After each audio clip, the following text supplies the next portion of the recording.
कि हम इनको रीसेटल करने के लिए प्रयासरत हैं, लिहाजा इनको समय दिया जाए। जब तक कि इनको उचित स्थान पर रीसेटल नहीं कर दिया जाता तब तक इनको रहने दिया जाए। और डिटेल में तो आदरणीय सुभाष जी और हमारे हरिशंकर जी बताएंगे, क्योंकि ये दोनों ऐसे साथी हैं कि जिनके यहाँ पर वो कालका जी वाला प्रोजेक्ट जहाँ झुग्गी वहीं मकान हुआ, या जेलर वाले बाग की बात करें तो हरिशंकर जी की मौजूदगी में उस कार्यक्रम का आयोजन हुआ और बनने शुरू हुए, जिसका ड्रामा चुनाव से पहले ज़रूर मोदी जी ने किया था।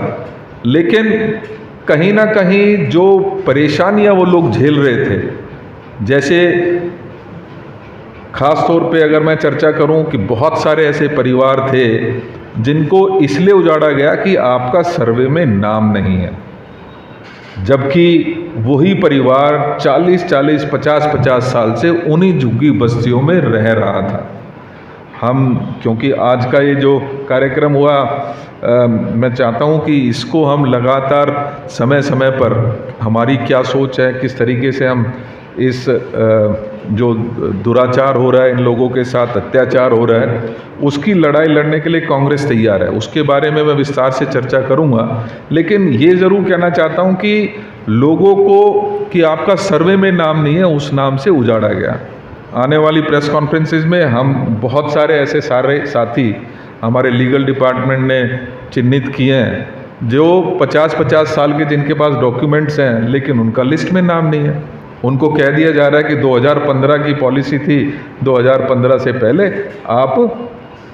यहाँ पर रहते नहीं थे। माफ़ कीजिएगा, 2015 में की पॉलिसी बनाई, उसके बाद आपने वहाँ के राशन कार्ड बंद कर दिए, और राशन कार्ड एक बहुत बड़ा प्रूफ ऐसा होता था जो उनकी वहाँ रहने की वैधता को प्रूव किया करता था। लेकिन लगातार उसको नज़रअंदाज करते हुए भारतीय जनता पार्टी ने गरीब को हटाने की पूरी साजिश के तहत लगभग 15,000 परिवारों को, 15,000 लोगों को, यहाँ की दिल्ली की विभिन्न झुग्गी बस्तियों में रहने वाले लोगों को डिस्प्लेस करने का काम किया। उनको खुले में छोड़ दिया, बारिश आए, धूप आए, कोई परछत्ती लगाकर अपना वहाँ पर दोबारा से रह रहा है। तो इस तरीके का जो अत्याचार भारतीय जनता पार्टी कर रही है, हम उसके खिलाफ मजबूती के साथ कांग्रेस माननीय राहुल गांधी जी के नेतृत्व में, जिन्होंने एक बहुत बड़ा काम, इन लोगों के आंसू जहां पहुंचने का काम तो किया ही। आपको याद होगा कि परसों माननीय राहुल गांधी जी सुबह सुबह जेलर वाला बाग पहुंचे, उनका दुख और दर्द जानने की कोशिश की, उनके दुख में उनको लीगल हेल्प और कांग्रेस की तरफ से वादा किया कि हम आपकी लड़ाई लड़ेंगे। और उसी क्रम में मुझे खुशी है कि आज कांग्रेस पार्टी और माननीय राहुल गांधी जी के आदेश अनुसार लोकसभा में भी एक एडजॉर्नमेंट मोशन मूव किया गया,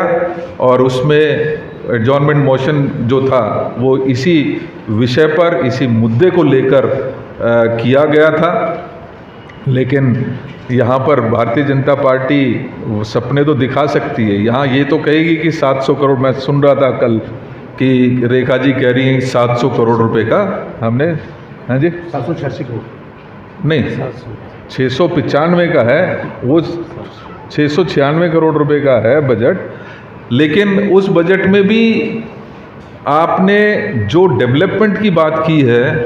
वो कितने पैसे हैं, अगर आप उसका भी बाइफर्केशन देखेंगे तो 200 करोड़ रुपए तो अपने ऑफिशियल्स को घर बनाकर देने के लिए उसमें ईयर मार्क्ड है, उसमें 100 करोड़ रुपए अन्य एक योजना उनकी अटल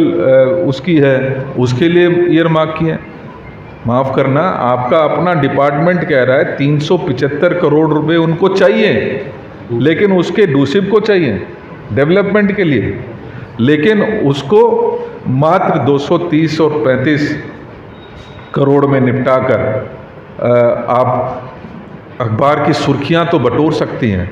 लेकिन जब पार्लियामेंट में, लोकसभा में एडजॉर्नमेंट मोशन आता है तो आप उसके ऊपर चर्चा करने के लिए तैयार नहीं हैं। ये कहीं ना कहीं इस लोकतंत्र में गरीब की आवाज़ को दबाने का लगातार प्रयास किया जा रहा है। लगातार ये कोशिश हो रही है